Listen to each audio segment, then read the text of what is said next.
Bien le bonjour mes très abonnés.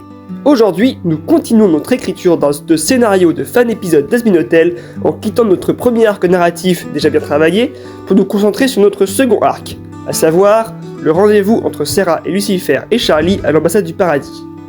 Alors, prêt à y retourner ?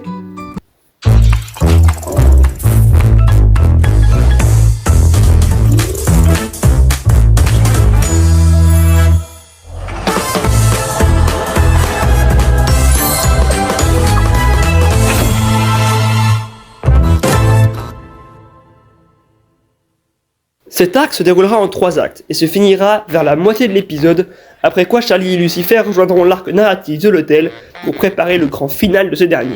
Les premiers et derniers actes sont selon moi les plus intéressants.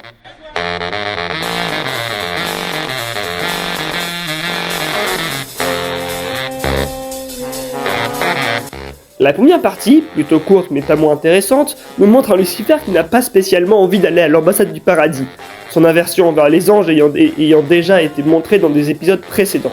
Mais c'est sans compter sur Charlie qui lui remontera le moral comme elle seule sait le faire, rayonnante et positive, voire peut-être un soupçon de niaiserie. Bref, Charlie. Lucifer sent cependant que ce rendez-vous ne sera pas à leur avantage, un ressentiment prémonitoire.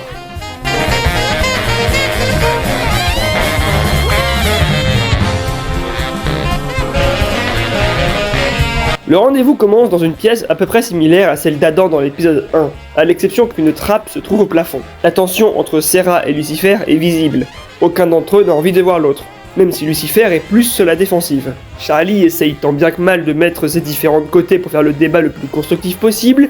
Serah essaye de nombreuses reprises de ne pas parler directement de Sir Pentious en utilisant par exemple des mots comme « notre nouveau pensionnaire » ou « notre principal intéressé », et très vite, les deux parties se disputent.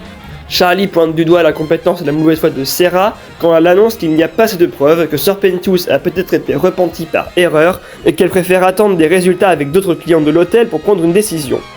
Une discussion endiablée donc, mais avant de passer à notre troisième acte, je me permets de faire une petite parenthèse.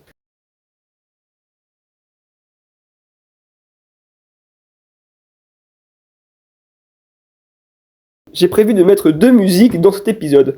Une quand Hudson remonte le moral à la succube en deuil, dont je vous mets l'instrumentation juste ici.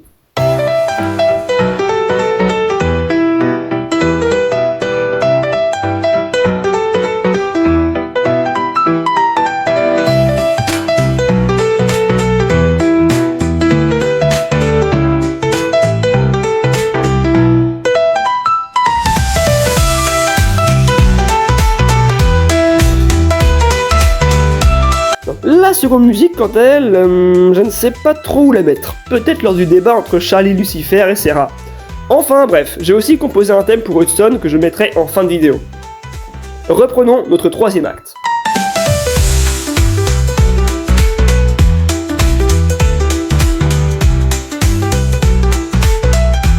Généralement, il est idéal que 2 arcs narratifs se complètent. Là où l'acte de l'hôtel est centré sur l'humour avec le duo Alastor-Hudson, celui de Charlie et Lucifer sera plus porté sur la tragédie. Il devra donc faire éprouver un sentiment d'injustice et de tristesse au spectateur, et j'y ai mis le paquet. Reprenons donc. Sir Pentious n'était donc pas présent dans la salle jusqu'à l'acte 3, l'acte le plus tragique de cet arc. Serah évoque le fait qu'elle ne peut laisser un démon vagabonder au paradis, et qu'il est peut-être encore dangereux, c'est pourquoi elle a pris la décision d'enfermer Sir Pentious. La trappe au plafond s'ouvre, laissant descendre une cage avec Sir Pentious à l'intérieur. Charlie tente de le toucher, mais vous vous doutez bien que le prisonnier n'est qu'un hologramme. Serah demande ensuite au démon de bien vouloir partir, l'entrevue étant terminée. Charlie essaye de courir vers Pentious en lui criant qu'elle va trouver un moyen de le faire sortir de là, mais en miroir de Charlie qui avait calmé la discussion entre Serah et Lucifer durant tout l'acte 2, son père retient Charlie, lui disant que ça ne sert à rien. Après une consolation pas très efficace, Lucifer dit à Charlie qu'il ferait mieux de partir avant que la situation n'empire, et jetant un regard noir à Serah, dit que de toute façon, il est impossible de parlementer avec les anges.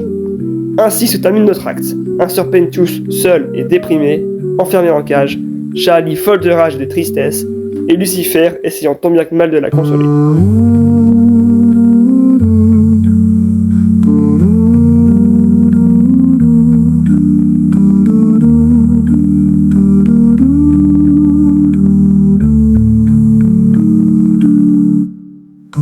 Doo-doo.